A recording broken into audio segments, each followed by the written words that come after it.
Di hari Minggu yang berawan dan langit selalu meneteskan air hujan kemarin, kami kedatangan tamu spesial berbarengan.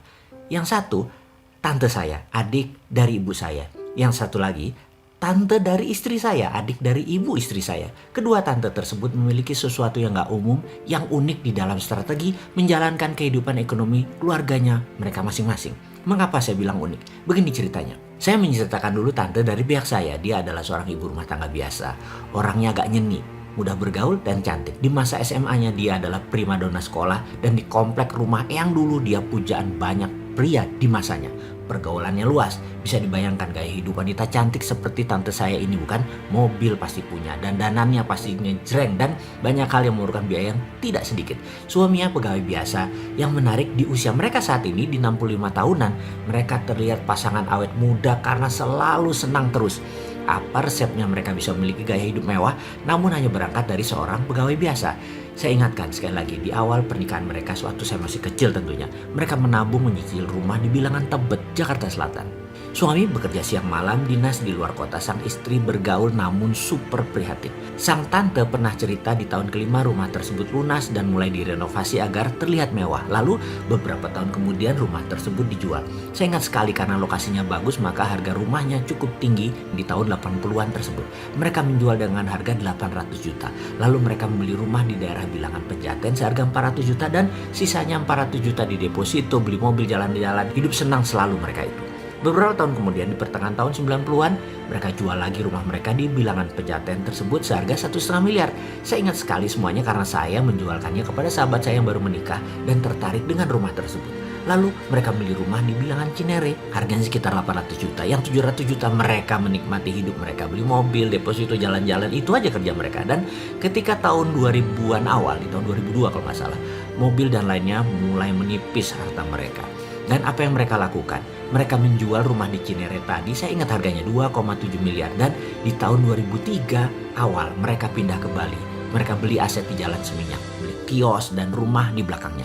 Harganya 1 M karena pas ledakan bom Bali tersebut harga di Bali dibanting murah. Dengan sisa 1,7 miliar kehidupan mereka sangat mewah dan layak. Jalan-jalan, menikmati hidup kemana-mana, anak-anak sudah besar, sudah kuliah semua saat itu. Tabungan kendaraan layak, kios disewakan. 8 tahun kemudian tabungan mereka juga mulai menipis. Apa yang mereka lakukan? Kembali ke kebiasaan mereka, jual aset. Di tahun 2013 pas boom properti di Indonesia, mereka menjual seluruh aset mereka tersebut di Seminyak dengan angka sangat menakjubkan. Bali memang luar biasa. Saya tidak berani mengatakan atau menulis nilainya. Namun bagi sepasang suami istri pegawai biasa yang ringan menikmati hidup, maka cara mereka berdua menjalani strategi hidup benar-benar gak ada susah-susahnya. Mereka membeli aset besar di Ubud, 2 buah lagi, dan dari hasil penjualan aset tersebut mereka juga bisa membangun villa 10 unit. Itu semua dari jualan di aset mereka di Seminyak. Tabungan depositonya jangan tanya, luar biasa. Saya percaya dengan pola hidup seperti mereka berdua sampai kapanpun mereka gak pernah kekurangan. Tante saya satu lagi dari pihak istri, ceritanya mirip-mirip. 15 tahun yang lalu awal perkawinan mereka, suaminya juga hanya pegawai pabrik di Cikarang. Sang tante hidupnya hanya jualan dari arisan ke ibu-ibu arisan, dari arisan satu ke arisan yang lainnya.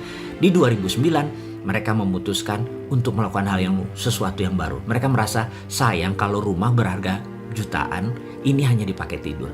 Lebih baik dijual, beli lagi di lokasi lain yang ada peluangnya untuk naik jauh lebih tinggi dari kenaikan rumah yang mereka tinggali sekarang. Rumah mereka di ujung gang, dijual di tahun tersebut, di 2009. Lalu dengan uang tersebut mereka membeli rumah dan merenovasinya. Renovasi belum selesai, rumah sudah ada yang nawar. Kalau mereka untung 20-50% lebih tinggi dari harga mereka beli plus investasi biaya flipping house renovasi, langsung mereka jual. Pindah rumah lagi, beli rumah lagi, renovasi lagi. Dan sahabat, dalam waktu 11 tahun mereka sudah pindah 8 kali. Mereka percaya menjual rumah yang ditinggali jauh lebih cepat laku karena secara psikologis rumahnya terlihat cantik dan hidup. Karena itu mereka selalu menjual rumah yang mereka tinggali.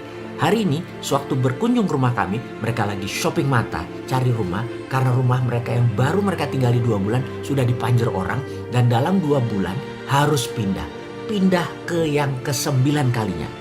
Yang saya tahu asetnya sekarang ya, jika dibandingkan 11 tahun yang lalu, itu saat ini sudah naik lebih dari 1000% atau naik 10 kali lipat ketimbang rumah mereka atau harta mereka di awal yang hanya sebagai tempat tidur.